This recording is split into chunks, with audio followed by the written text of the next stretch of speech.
அதிமுக இருக்கக்கூடிய தலைவர்கள் காலையிலிருந்து என்னுடைய அலைபேசிக்கு அழைத்து பேசினார்கள். இன்னைக்கு இருக்கக்கூடிய பெரிய தலைவர்கள் எத்தனையோ பேர் வாட்ஸ்அப்பில் எனக்கு மெசேஜ் போட்டிருக்காங்க. அற்புதமான ஒப்பீடு, அதாவது மோடி அவர்களுக்கும் புரட்சி தலைவர் எம்ஜிஆர் ஐயா அவர்களுக்கும் நிறைய சம்பந்தம் இருக்குது, அதை கரெக்டாக சொல்லியிருக்கீங்கன்னு. அதனால் எல்லோருமே ஏற்றுக்கொள்ளணும் அவசியம் இல்லைங்கண்ணா. நாம் ஒரு கருத்தை சொல்லும் பொழுது இன்னைக்கு இருக்கிறவங்க சொல்கிறாங்க. அதனால் எல்லோருமே ஏற்றுக்கொள்ள வேண்டும்னு அவசியம் இல்லைங்கண்ணா. சில பேர் அதை ஏற்றுக்காமல் இருப்பாங்க, அவங்களுடைய தனிப்பட்ட கருத்து விருப்பம். ஏன்னா எம்ஜிஆர் ஐயை பொறுத்தவரை தமிழகத்தினுடைய ஒரு சொத்தாக, இந்தியாவினுடைய சொத்தாக பார்க்கறனால தான் பாரத் ரத்னா விருது கொடுத்துருக்கு. பாரதத்தின் ரத்னா, அதிமுகவினுடைய ரத்னா கிடையாதுங்கண்ணா, பாரத ரத்னா, இந்த பாரதத்தினுடைய ரத்னா. அதனால் இந்தியாவில் இருக்கக்கூடிய எல்லோருக்கும் அவரை பற்றி பெருமையாக பேசுவதற்கு உரிமை இருப்பதாக நான் கருதுகின்றேனுங்கண்ணா. அதை இன்னைக்கு எம்ஜிஆர் ஐயாவுடைய வாழ்க்கை, இலங்கை கேண்டி அங்கெல்லாம் நீங்கள் போய் பார்த்தீங்கன்னா தெரியுங்கண்ணா, எவ்வளோ ஒரு மோசமான சூழ்நிலை. அங்கே இருக்கக்கூடிய மக்கள், மலையக தமிழர்கள், நார்மலாக இருக்கக்கூடிய தமிழர்கள், அங்கிருந்து ஒரு மனிதன் வந்து, இன்றைக்கி நாம் எல்லாம் பெரிய குடும்பத்தில் பிறந்திருக்கோம், சின்ன குடும்பத்தில் பிறந்திருக்கோம், அரசியல் பண்ணுறோம், அதை விடுங்கண்ணா. அது போன்ற ஒரு சூழ்நிலையில் பிறந்து அரசியலுக்கு வந்தது என்னை பொறுத்தவரை எம்ஜிஆர் ஐயா வந்திருக்கிறாங்க, நரேந்திர மோடி ஐயா வந்திருக்கிறாங்க. மோடி ஐயாவுடைய வீடு எப்படிப்பட்ட வீடு, அவங்க அம்மாவும் 10 பாத்திரம் கழுவுனாங்க, 5 வீட்டுக்கு போய் பாத்திரம் கழுவி தான் மோடி ஐயா மேலே வந்தாங்க. அது ஒரு ஒப்பீடு.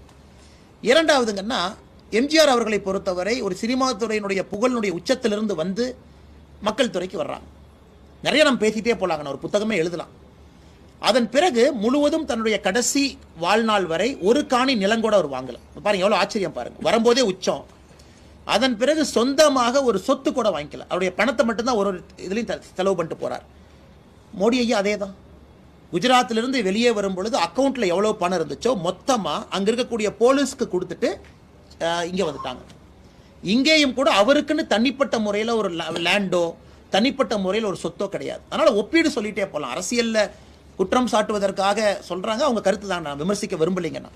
ஆனால் அதே நேரத்தில் முக்கியமான அதிமுக தலைவர்கள் அவங்க அரசியலுக்கு அப்பாற்பட்டு நல்ல ஒப்பீடுங்க, கரெக்டாக சொல்லியிருக்கிறீங்க.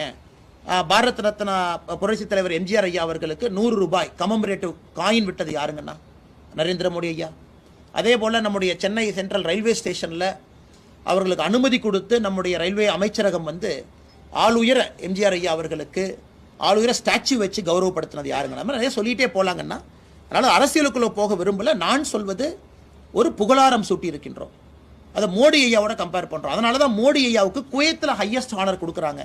குவைத்தில் எந்த ரிலீஜன் இருக்காங்கன்னா, எந்த ஹிந்து 100% இருக்கக்கூடிய குவைத் நாட்டில் பிரதமர் மோடி அவர்களுக்கு புகழாரம் கொடுக்கல.